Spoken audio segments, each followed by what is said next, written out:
Assalamualaikum warahmatullahi wabarakatuh.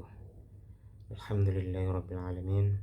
Wassalatu wassalamu asrafil anbiya'i wal mursalin Sayyidina wa maulana Muhammadin wa ala alihi wa sahbihi ajma'in. Amma ba'du. Alhamdulillah, pada kesempatan yang berbahagia ini saya akan coba menyampaikan terkait dengan topik yaitu dampak problematika pernikahan di dalam Islam. Dampak problematika pernikahan di dalam Islam yang pertama adalah konflik dalam rumah tangga. Ini seperti ketidakcocokan, ketidakharmonisan, komunikasi yang buruk, atau kurangnya pemahaman antara hak dan kewajiban masing-masing pasangan.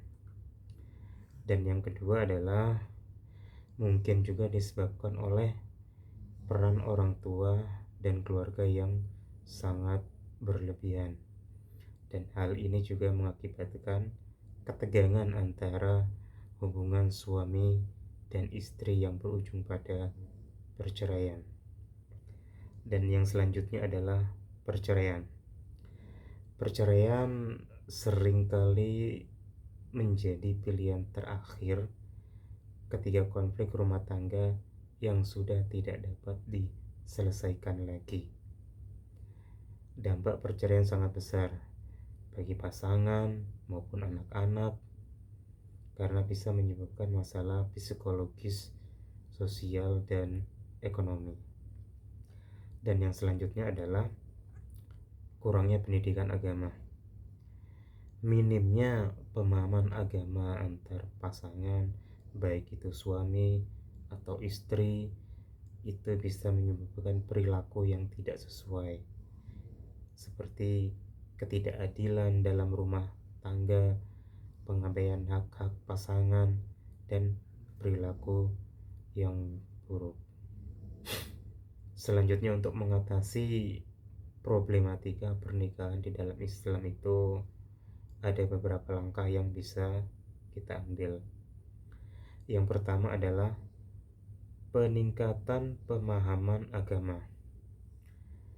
Pendidikan yang baik adalah landasan membangun rumah tangga Islam yang kokoh, sesuai dengan sabda Rasulullah yang artinya, sebaik-baik kalian adalah yang paling baik terhadap keluarganya, dan aku adalah yang paling baik terhadap keluargaku. Hadis riwayat Tirmidzi. Pendidikan agama dapat mengajarkan nilai kesabaran, pengertian, kasih sayang dalam rumah tangga, dan berujung pada komunikasi yang lebih baik. Yang kedua, solusinya adalah komunikasi yang baik. Komunikasi yang baik antara suami dan istri itu sangat penting untuk mencegah terjadinya percekcokan, kesalahpahaman yang dapat mempererat atau mengurangi hubungan. Dalam Al-Quran, Allah berfirman yang artinya, dan bergaulah dengan mereka secara patut. Kemudian jika kamu tidak menyukai mereka, maka bersabarlah. Karena mungkin kamu tidak menyukai sesuatu, padahal Allah menjadikan padanya kebaikan yang banyak. Quran Surat An-Nisa ayat 19. Yang ketiga, upaya yang bisa dilakukan adalah memohon pertolongan kepada Allah Subhanahu wa Ta'ala. Sebaik-baik pertolongan, sebaik-baik doa, sebaik-baik permintaan adalah kita bermunajat kepada Allah Subhanahu wa Ta'ala. Dan selanjutnya, konsultasi atau mediasi. Jika konflik sulit diatasi, maka langkah yang disarankan adalah meminta bantuan pihak ketiga yang bijak seperti orang tua ataupun ulama untuk menyelesaikan masalah-masalah yang sedang dihadapi. Hal ini sesuai dengan firman Allah yang artinya, dan jika kamu khawatirkan ada perselisihan antara keduanya, maka kirimlah seorang juru damai dari keluarga laki-laki dan seorang guru damai dari keluarga perempuan. Jika kedua belah pihak bermaksud mengadakan perbaikan, niscaya Allah memberi taufik kepada suami istri itu. Quran Surat An-Nisa ayat 35.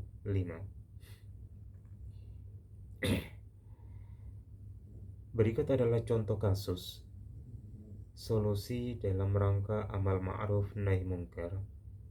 Contoh kasus di lingkungan sekitar, ada pasangan suami istri yang sering berselisih karena masalah keuangan. Suami merasa istri terlalu boros, sedangkan istri merasa suami kurang mencukupi kebutuhan rumah tangganya atau keluarganya, yang menimbulkan ketegangan dan beresiko pada perceraian.